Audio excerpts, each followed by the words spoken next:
Hello? Hello? Hello. Here we are. Gemini, Decan I. I have worked with a lot during these last 10 days of Gemini Decan I. I've done a ton of preparation and taken a lot of notes, but I really want the spirit of these talks to remain freewheeling and unscripted. So I've restricted myself to only outlining the things that I would love to be able to discuss today.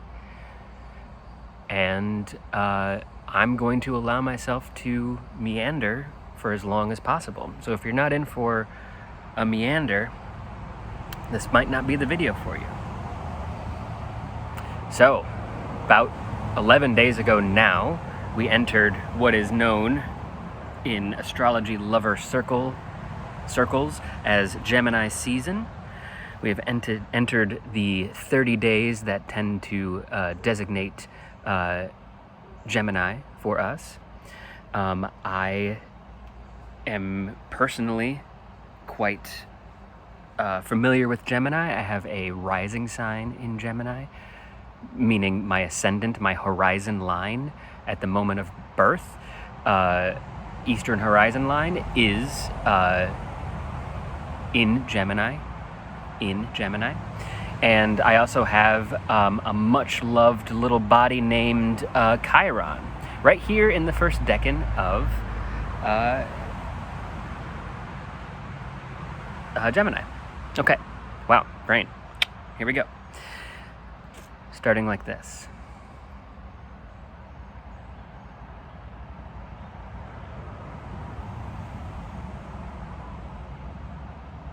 Eight of Swords. Interference.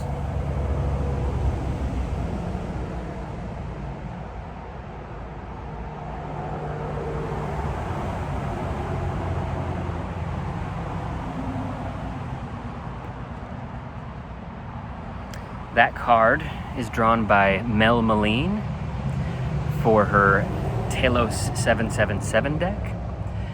It is images drawn directly from earliest known decanic images. So not following Rider-Waite, but instead trying to go back as far into source material as possible, which is relevant to our discussion. So a quick recap. I spent an entire year in Taurus Decan 3 called Failure, where I had the great opportunity to move to Indianapolis to help my family work through my dad's glioblastoma diagnosis. He received a diagnosis of glioblastoma about 9-10 months ago now. And he has a tumor on the splenium of the corpus callosum, which is the bridge between the two hemispheres, translation bridge between the two hemispheres. So I spent almost a year with them, and I do feel like this deck in particularly, the last one and this one, are great re-entry points into trying to bring this into a year-long practice for me. A lot has yielded due to personal narrative. So let's start with, I realize that I haven't really given many card images in this. So I talked early in this Decan walk over a year ago about the decks that I'm using. So I'm just going to run through the cards that are associated to Gemini 1 with the different decks. So right now we have Aleister Crowley's Thoth deck. We have first the Lovers, The Lovers is the card for Gemini. Gemini is ruled by, or the home of, Mercury. And this is the card for Mercury. For Aleister Crowley, it's the Magus. And for Rider-Waite, it is the Magician. Now, following the Chaldean order, we are moving across the apparent speed of the visible planets, and this decan particularly, so Gemini is ruled by Mercury, but this decan itself is ruled by Jupiter. And this is the card for Jupiter, Fortune. The Wheel of Fortune in other decks. Now, also early on I referenced that the court cards form an outer ring, and for Golden Dawn particularly, they are overset the zodiac. So they will be a card per the last 20 degrees of a sign and the first 10 degrees of a sign. So it's one way that the movement from a sign to another might be seen to progress. And here we have this section of sky as the last 10 degrees, or the first 10 degrees of Gemini is the last 10 degrees presided over by the Knight of Swords. Look at that swift boy. And then here we have Crowley's interference. Okay?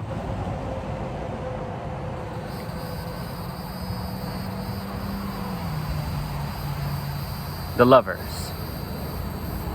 Multiplicity awakens. Instead of union, maybe we think of this as separation, polarity. The Magician, one of the most classic cards in the Rider-Waite. Transmission begins. Current is established. Wheel of Fortune. Pathways proliferate. Freedom of choice is what you want. Freedom of choice is what you got. Here, says Devo. The Knight. Accelerating signal.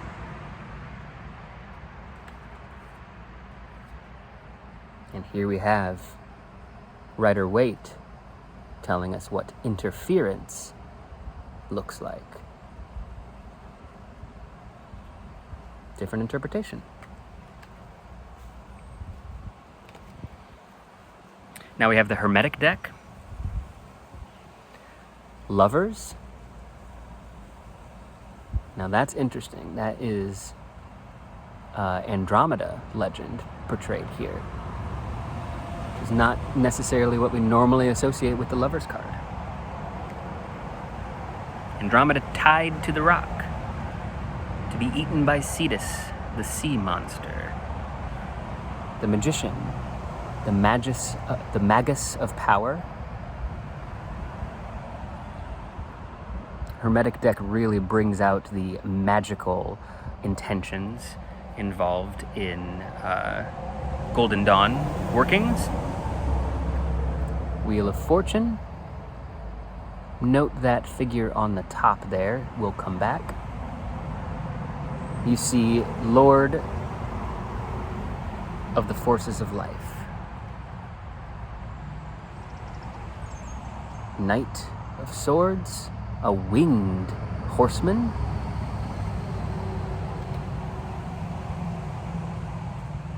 Another just image depiction, Lord of Shortened Force. That is the other Hermetic Dawn, or Golden Dawn title. Shortened Force. And now we're going to move to Meleen's. Love her decks, as I've said before. The Lovers for Meleen. We get a hint at what's going on with the Lovers here in terms of Multiplicity Awakens or an alchemical ceremony, because the other side has these two lovers, the other side being in Sagittarius, and they are performing the union side of this separation. One of the best magicians that you can possibly have, very relevant to our current situation here. The Magus here is a DJ. They are routing signals and keeping the dance floor moving. Love this Magus. The dance floor of the cosmos, you see our Milky Way galaxy there, is a record. Love that. Fortune, Lemur, three-eyed owl. Very, very evocative. Knight of Swords. You get that speed in this card beautifully. Look at the eyes on that horse.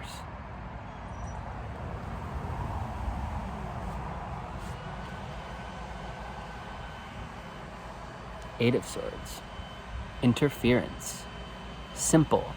Two beasts. A griffin, I mean. And a lion. And that looks like a spindle, which we'll come back to. And finally, the Telos 777, her most recent deck, which is all very much about talismanic magic. It was created using correspondence times. The Lovers. Look at the colors on the Lovers. Beautiful.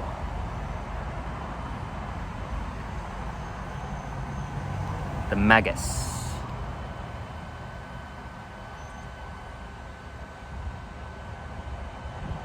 Shadow puppetry. Wheel of Fortune.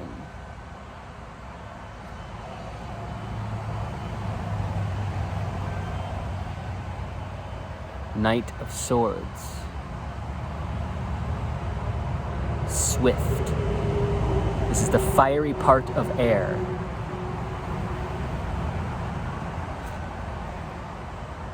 And back to our blindfolded guide, moving her horses, navigating her horses through 1,000 forking streams. So, how do we navigate all of these forking streams without losing our orientation? That seems to be the main message of this. You have Mercury, which likes to get granular, and then you have Jupiter, which infinitely expands. And Mercury is trying to work with that Jupiter energy. But what's produced between those two impulses is interference. So let's now go to the Picatrix.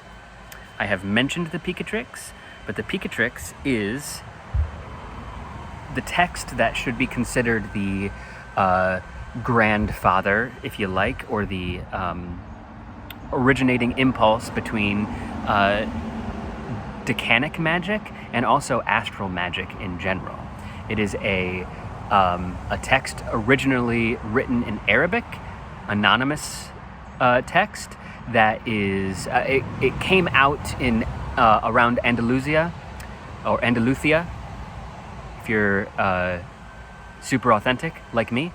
It came out in Andalusia around 950 Common Era, and it was then translated throughout the many next hundreds of years into Latin, into Spanish, But this is the Picatrix translated into English from its Latin, which is what, say, Agrippa was working with. He was working with the Picatrix in Latin. We don't have, as far as I know, we don't have a full source Arabic to English translation, though I know there is a scholar, I can't remember her name right now, who is working on one. What is the Picatrix? So I said it's astral magic. It is a book of image magic, to be even more specific. And the general idea is that the practitioner is able to harness the energies of the cosmos through creating talismans which are correspondent to images of the energies that they wish to harness. So they are looking to take the reins of energies that are greater than the material plane through the use of imagecraft. So this is thought to be the image that participates. I'm reminded of the Beatles song, "Something in the Way She Moves." You have 8 of Swords, something in the way she moves, the image that participates. It is an image that transmits, that mediates, and there's a reason why images that participate persist, even with variation, so long through time, that we can get a Meleen who can work with something that was birthed in 950 Common Era in Spain, that also claimed to have source materials that spanned back 2,000 years before that. More on that later. The Picatrix was widely, very, very popular among esoteric circles, magicians, astrologers during back in the day. People came to magicians to do all kinds of things, including things that are, like wishing the death on a hated enemy, or love spells is a common one. Things like that. Around 250 years later, pops up a figure that is one of my most cherished metaphysicians of all time, named Ibn al-Arabi. Al-Arabi came up in the same area in Andalusia, and he was a Sufi metaphysician. He was a poet, but he also was far more than a poet. He created giant tomes that were encyclopedic and Hall of Mirrors in so many brilliant ways. The most incredible of which is the Futuhat, which he, according to his own account, received in a vision while circling in Mecca, while doing pilgrimage in Mecca. Received it all in one compressed spiritual experience image, and then it was unpacked throughout the rest of his life and then transmitted to students. So anyway, al-Arabi had a concept of the two sides, or the two eyes. And this concept, as was a lot of his work, it could be considered in the tradition of Neoplatonism, but it was an inversion of the astral magic that was popular 200 years before, and still to his in his day, that came from the Picatrix. The idea that you could harness the cosmos through force. He wished to subvert this concept and offered the alternative, many alternatives, which is moving from a talismanic understanding of magic to understanding the imaginal realm.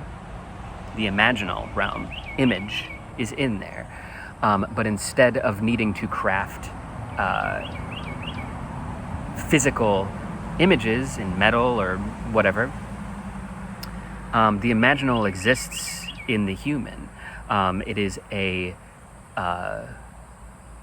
two-sided mirror called the Barzakh, and it exists between the two sides. The Barzakh translates roughly to the isthmus, which projects outward.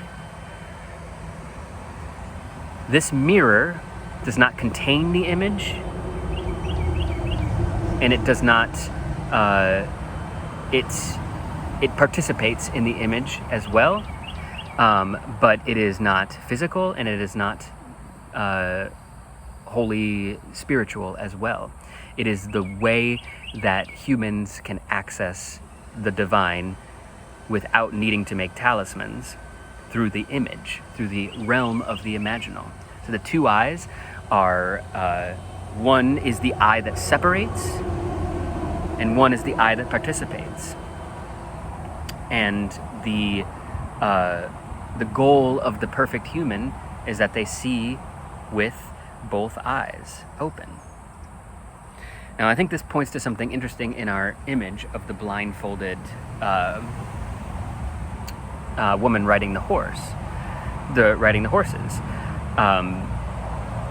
This leads to a notion of interference, or a potential way to respond to interference or proliferating information, is to voluntarily blind the eyes, the outer eyes, the eyes that are oriented toward the physical, and open the eyes, the inner eyes, the eyes of the heart, as Al-Arabi would say. The Barzakh, when it participates in both directions, is called, for Al-Arabi, the Supreme Barzakh, or the third entity. You can see that when we're only favoring one eye over the other, the separation, swords, you get that there, or the participation, different dangers exist. So if we're separating, if we're in our left brain, if we're going with Ian McGilchrist's way he divides, if we're in our left brain, the danger is infinite abstraction, which leads to something that Alfred North Whitehead called chill abstraction, which is draining the life force out of an image, essentially, out of a symbol.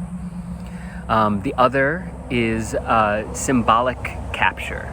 The opposite is to be consumed by the image, to be completely surrounded to where you don't have any way out. It's symbolic inflation, and then capture in the image of your own apprehension.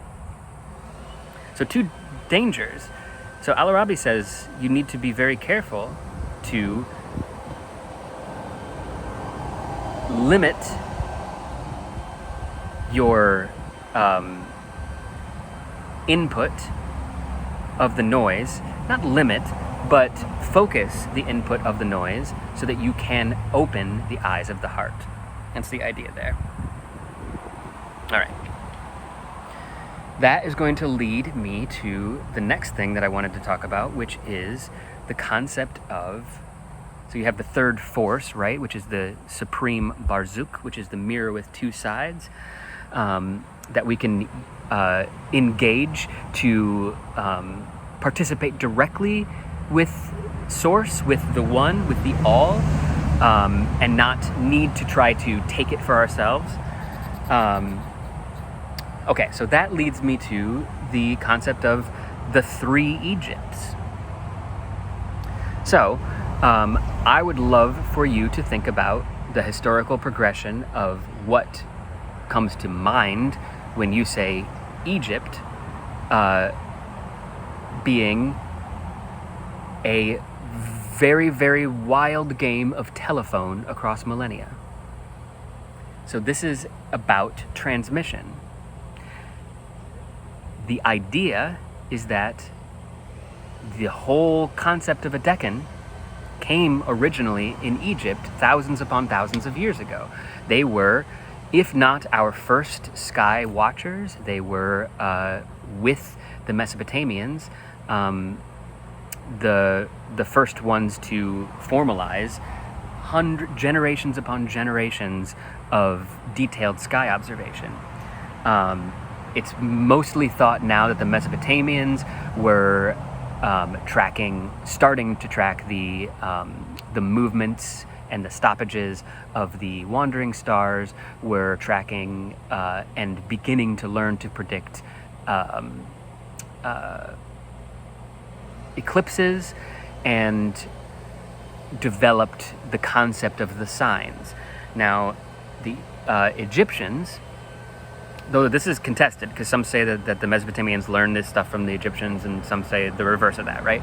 But the Egyptians were responsible for what was the tracking of stars, or groupings of stars, as they rose in the east or culminated at what is now known as the midheaven, culminated before they started to set back into the west and set below the horizon. So this was essentially, the very first Decan was a elaborate sky clock. Over time, the sky clock was used to mark the appropriate times for ritual and ceremony. So we know that when I can't think of the Egyptian name for a star right now, but we know that when Vega is culminating, or Sirius, let's say Sirius, because they loved Sirius. When Sirius is culminating, that is when the Nile will flood, and it's time to do our harvest ceremonies, right? Okay, things like that. That's not a specific example. I'm trying to make something up. But that's the extent of it, is that when it's not that a star does something to you, or a constellation has any sort of power to confer, it is that it marks the time when X happens terrestrially. Over time, there were gods associated to these stellations and other things like that, and it took on a character. But in the first Egypt, a Decan is a sky clock, okay? Egypt number 2, fast forward a couple thousand years, and you have the conquest of Alexander, and the founding of the city of Alexandria in Egypt, and you have the birth of what is known as Hellenism, or the Hellenistic era, or late antiquity. This is a time where Egypt was being absorbed and remixed and DJ'd into its new form, merging with Greek, merging with other philosophies that were extant. One of the wildest things about the Library of Alexandria is that the people who were running, I can't remember the name of this king, but right when Alexandria was established is pretty much when Alexander died. So it was someone else who was ruling, and they highly favored the arts. They highly favored the sciences, and so they poured a lot of money into sending people to Mesopotamia, to what is now Syria, to Egypt, further into Egypt, and all over the place, to collect techniques, to understand how X was practiced, and all of this stuff is getting translated back into Greek, okay, and studied in that library. A library which burns down. So the other thing that we have is that not only are we blending a vast amount of transmission and synthesizing a vast amount of transmission, we also lose almost that entire thread. So we don't have source materials from that era. 80-90%. Many things were lost during that time after a vast synthesis project was underway. The greatest of all time to this point, as far as I can see. So that's fascinating. And what happened there is that astrology took a really interesting turn during the Hellenistic era, because suddenly, in 100 or so BCE to early 30s or 40s Common Era, there appeared a system of astrology that was so organized and comprehensive and logically and philosophically consistent that it gave birth to two very strongly competing theories, which is like in evolution, you have punctuated versus gradual evolution. So one camp says that we only have a gap in the continuity because of the fires and all the disasters and all of that, but this was a representation of a gradual continuity of hundreds and hundreds of years of Mesopotamian sky observation and hundreds of years of Egyptian sky observation blending together into forming this like really unique and comprehensive system that is the basis of everything that we know today in terms of astrology. We're talking about signs, houses, aspect theory, so many things. Pretty much everything that you can imagine comes from this era. So then the punctuated evolution theory is that there was a person or a group of people that created this astrology, and they were obviously inspired by these other traditions, but they created it out of whole cloth, or a school created it out of whole cloth. And the reason why this is a really tough debate, and why we can't, there are many reasons, but one reason why this is a tough debate and we can't really know yet one way or the other, and much of the records from this era are probably irrevocably muddled, is that a common and very popular way of publishing during that time was Pseudepigrapha, which is to attribute your work not to yourself who wrote it, but to a figure, either mythological or historical from long in the distance. And the original cynical view of this was that it was meant to obfuscate the actual creator. It was meant to fix an image, like we talked about earlier, where it's like trying to capture something, street cred where cred is not due.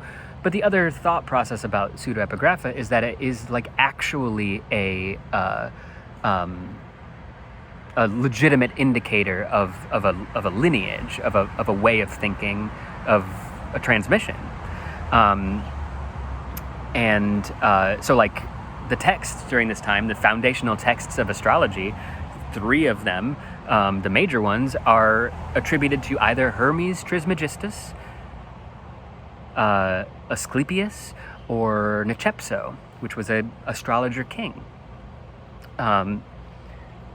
Nobody thinks that those people wrote these texts, but the fact that they were attributed to them makes this question very confusing. Okay? Third Egypt. So that's Hermetic Egypt. Egypt number 2, Hellenism. The third Egypt is the Egypt, esoteric Egypt, or no, what was I calling it? Occult Egypt, okay? So this is where the Golden Dawn, sorry, I'm near a highway. The Golden Dawn, Pappas, who wrote the Tarot of the Bohemians, a lot of these people were receiving something that wasn't Hellenistic or Hermetic,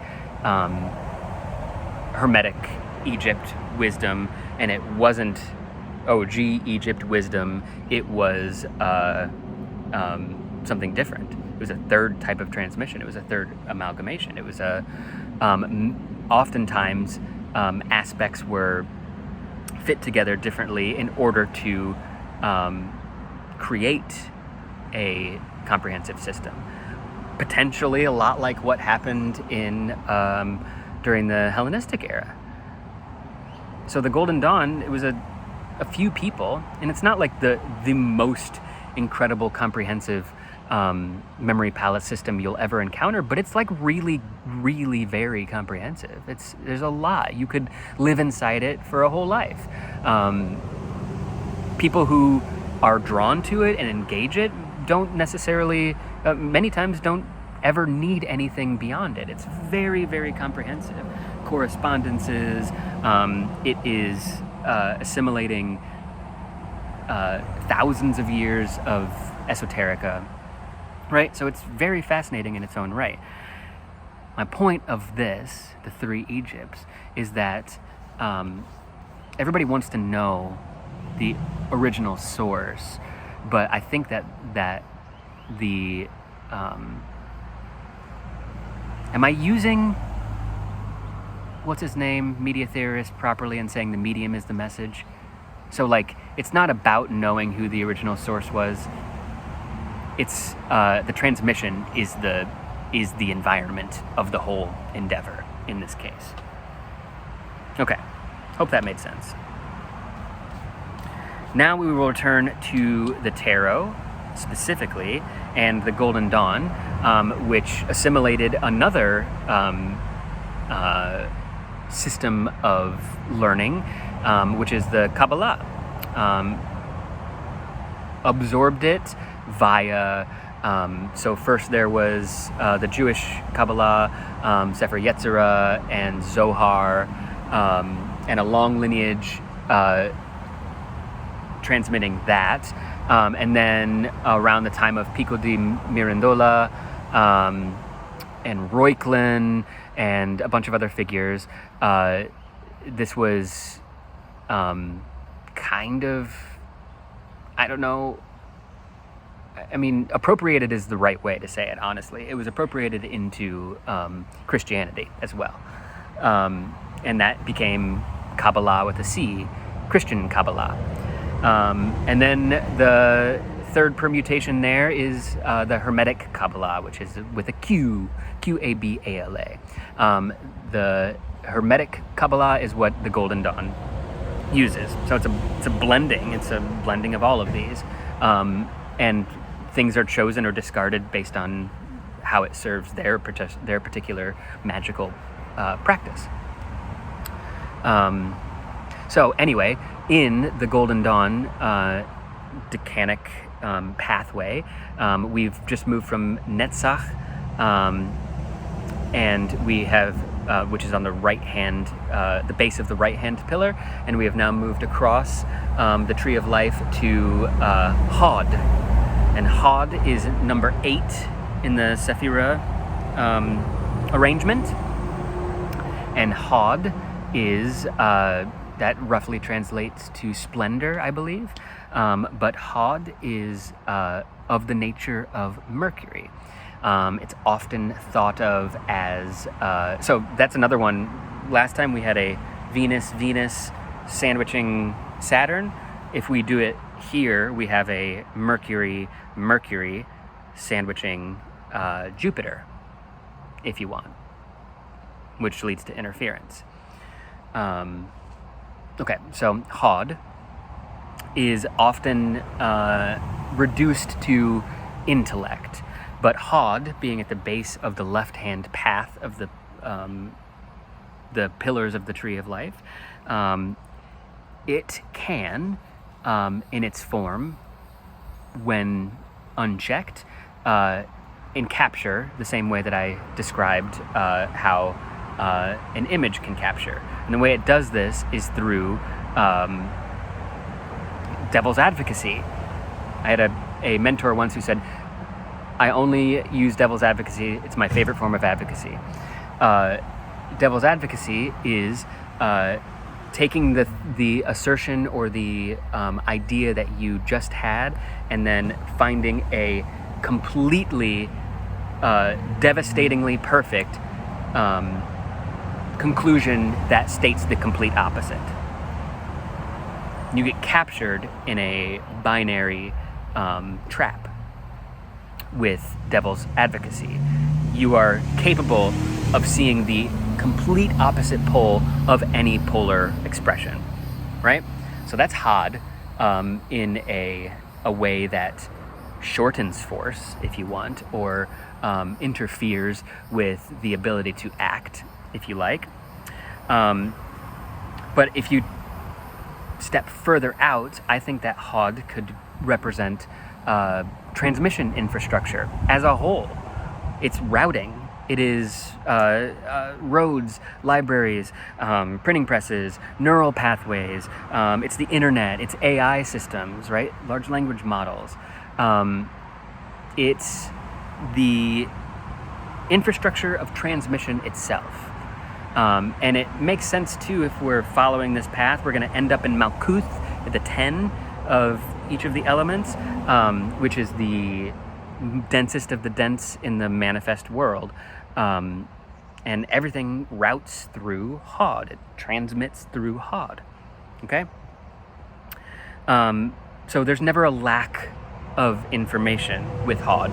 There is an abundance of information. There's maybe too many streams. There's maybe too many pathways, too many choices. You are Devo walking down the aisle at Walmart and you see 500 types of shampoo, you know? So, in this case, we return to that blindfold, the blindfolded woman.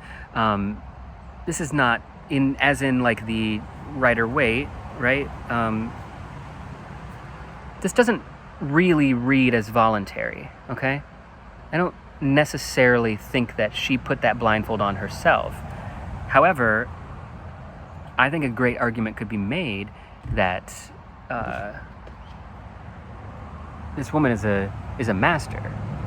She did that. She put the blindfold on herself in order to better see through the eyes of her heart and navigate the pulling of these two separate horses.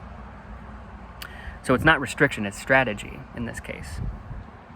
And this reminds me of another symbol set that fits here, I think, which is the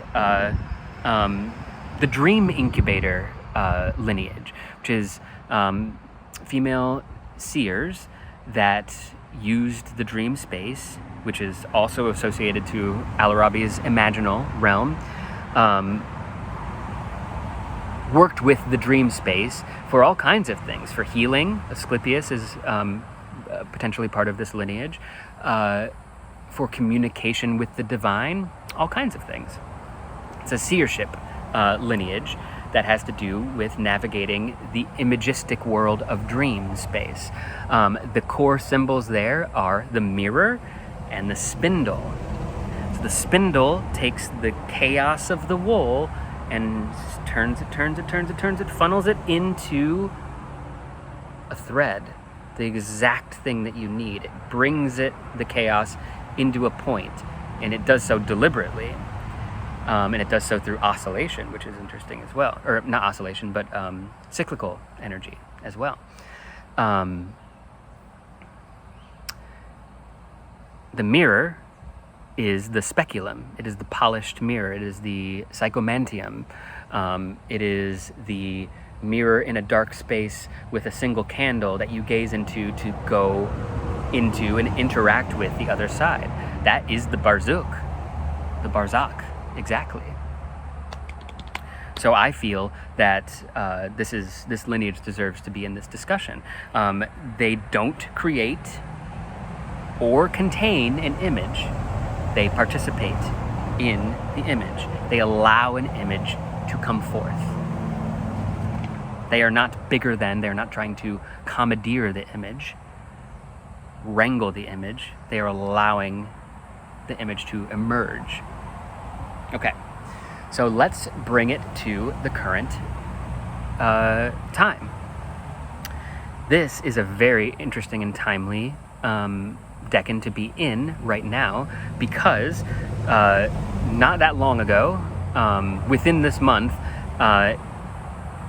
Uranus entered Gemini for the first time in 84 years, and it will be there for another 7-8 years. It is definitely a time, if you track Uranus in Gemini historically, go back every 84 years, there's a lot that tends to happen that really do feel like they are themes resonant with what we're discussing here in this Decan.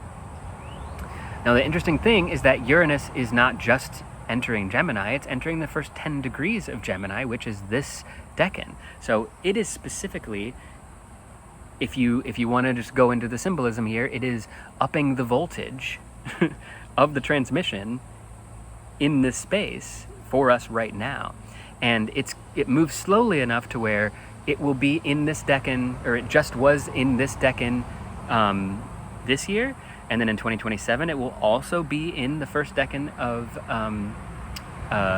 Gemini as we go through that Decan, and then in 2028 again, 3 years, we will have Uranus funneling through this specific chain of interference. So we have a lot to work with. I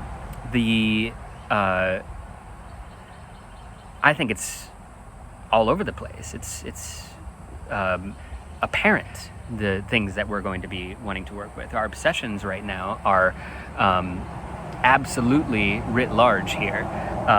We have an obsession with AI.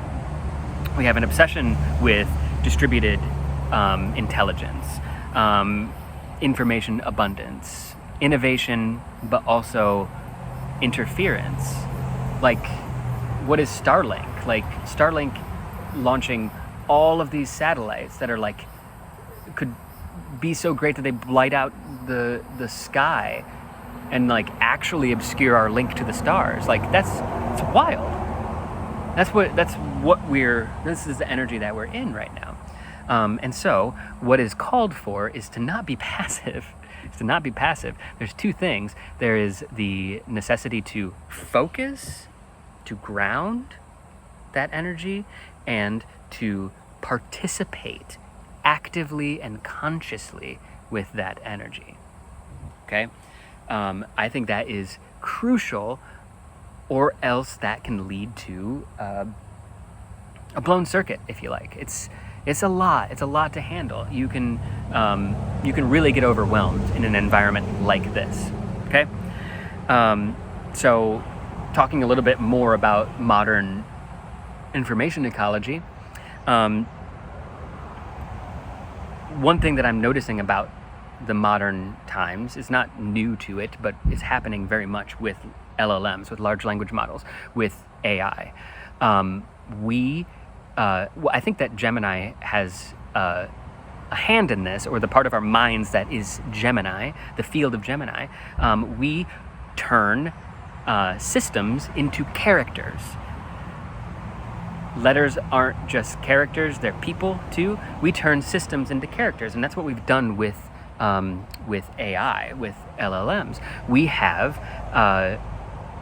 personified them. So you have two very extreme splitting horses that are riding away, trying to grapple with this new technology, which is either you're calling it a savior, you see it as a savior, you see it as alien technology that we are now beginning to work with, or you see it as a demon, as the devil, as a trickster, as a extractive force, or a capturing force, if you want. And And the thing is that it's yes, both and, sure, they're both valid interpretations, but they're also missing the point of the Barzakh. They are missing the point of putting the blindfold on and seeing with the eyes of the heart. Because what I think this is a perfect example of who said it. The only way out is through. This is a perfect example of that.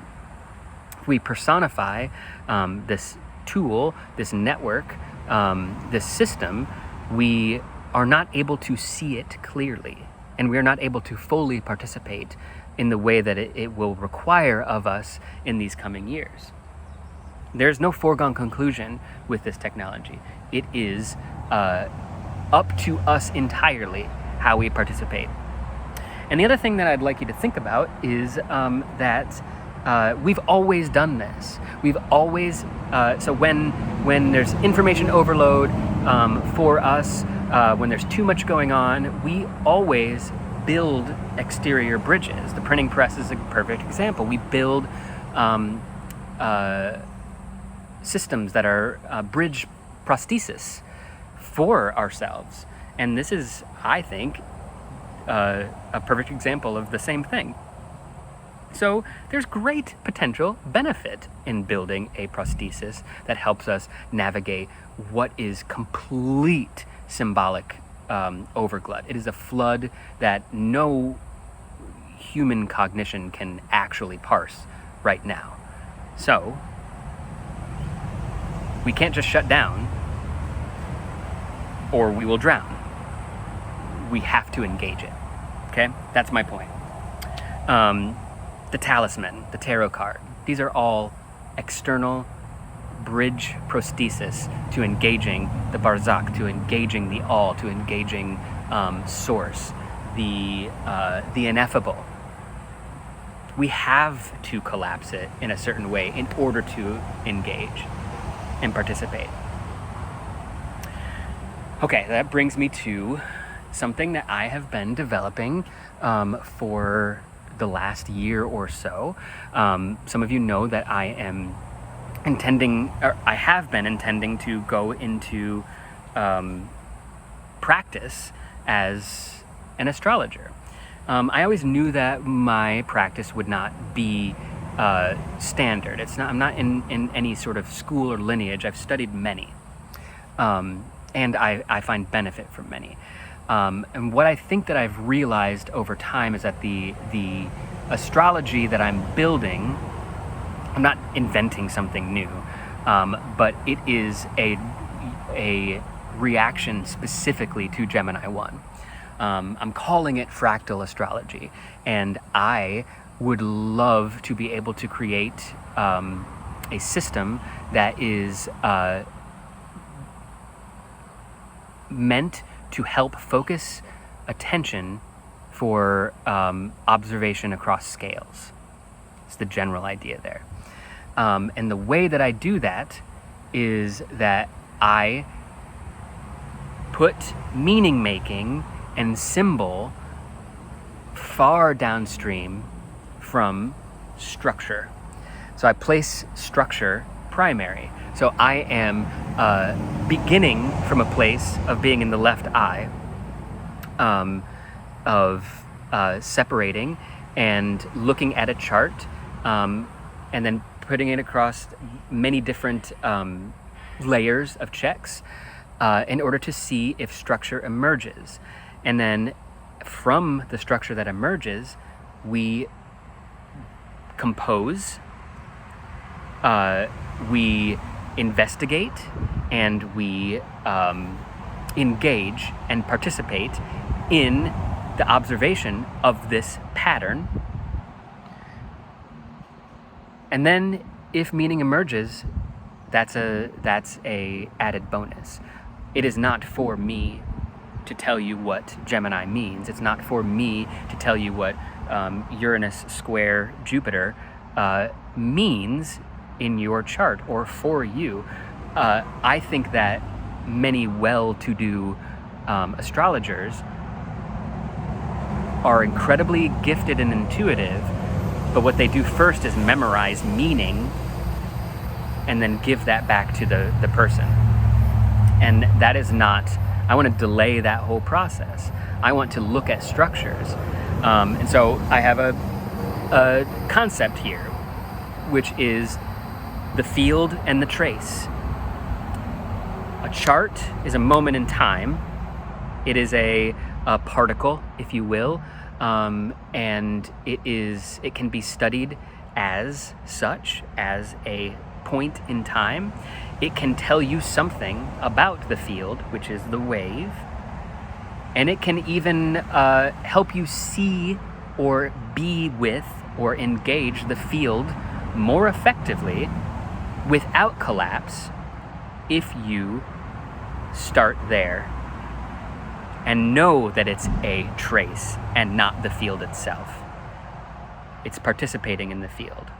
So you can take a natal chart, you can take a horary chart, which is the looking at the anatomy of a question. You can take an electional chart and try to discern what structure might this action best live in. Electional astrology is what a lot of the Decanic talismanic astrology was about. The moon had to be rising in Gemini, or Jupiter and Mars or Mercury had to be unafflicted, had to be, so this is all like, they sometimes had to wait for years and years and years before a certain operation could be done, to do it at the opportune time. Sorry, I went on a little tangent there. So fractal astrology is what I've been working on. I want to examine the trace before symbolism emerges. I'm going to be using multiple lenses. I'm going to be engaging 2D through 5D. So I'm engaging 2D being the geometry of a chart, of a flat chart, the chart that we all have seen before. Investigating that from many different directions. 3D is bringing it into the living sky. We're looking at parens, we're looking at declination, we're looking at ourselves moving through, instead of a circle, you have a sphere. We're moving through space. And then, that's 4D is the element of time. And then 5D is the imaginal. So the imaginal is integral to fractal astrology. It just needs to be positioned so that it can be engaged. The mirror, the isthmus, the Barzakh that work with the two sides needs to be approached. You can't just jump right into it, or else you might get captured, or you might drain the meaning. You might become a symbolic vampire. All right, so that's fractal astrology. Last thing, I'll bring it full circle to my experience with my dad. I mentioned this a little bit, the last one, but I have the opportunity to experience the symbolism that we've just been unpacking in a very direct way, as an observer and as a person who loves somebody who's experiencing it actually directly. My dad's main tumor is on the splenium of the corpus callosum. As I mentioned, this is the physical, literal Barzakh in the brain. We all have it. It is your it's your transmission routing. It turns image into number. It turns date into, or it turns time into space. It helps you locate. So, a question that I think it scares everyone that is experiencing or has a loved one who experiences glioblastoma, because it doesn't have to locate on the corpus callosum. The tumor can grow anywhere. Frontal lobe glioblastoma looks a lot different than corpus callosum or parietal, whatever. Okay? But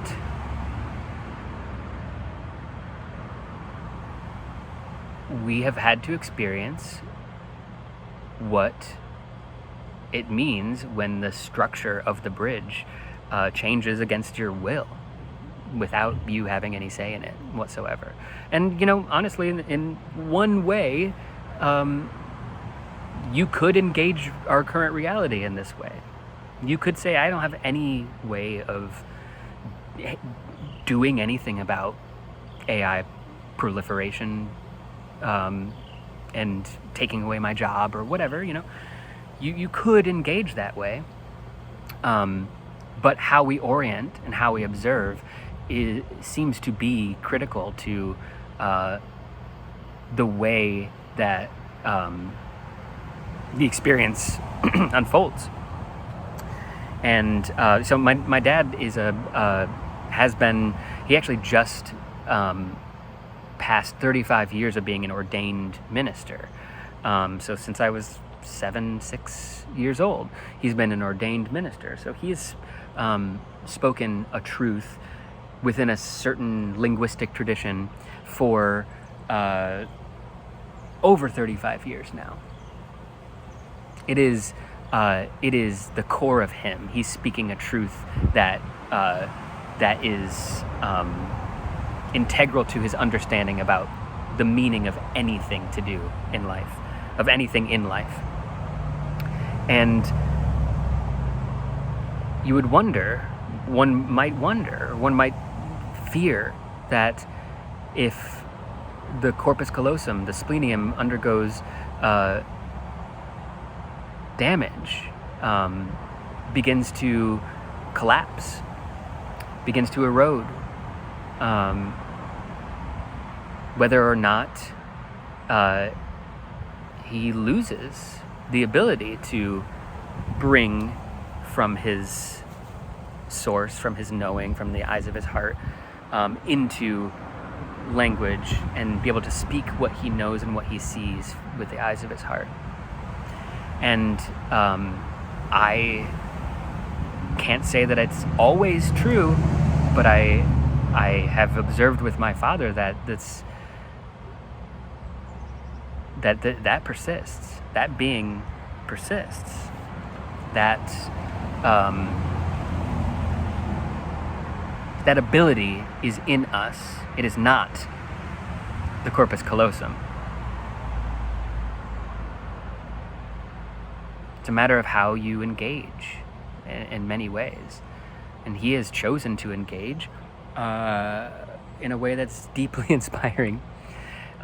He's chosen to engage by acknowledging with humility that there's a deficit now, and engage prosthetics from the outside if they actually help him communicate.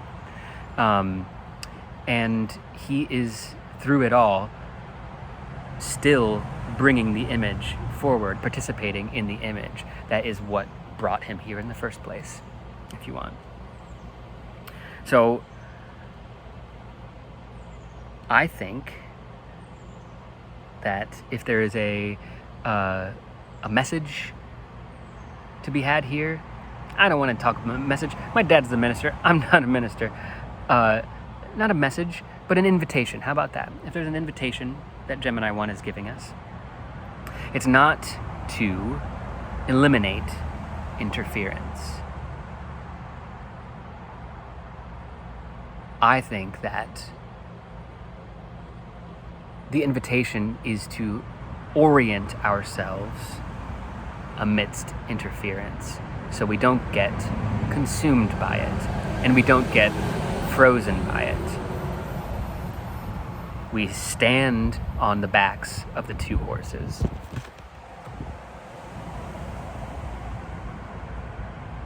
That are pulling in opposite directions.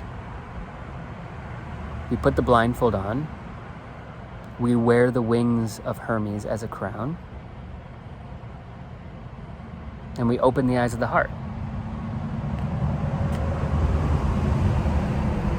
And we participate. All right. There we go. We hit an hour. Hope you enjoyed. I did. I certainly did. I will see you next time when we move into Gemini Decan 2, the Decan of my horizon line. All right. Hope you're all well. See you next time. Bye.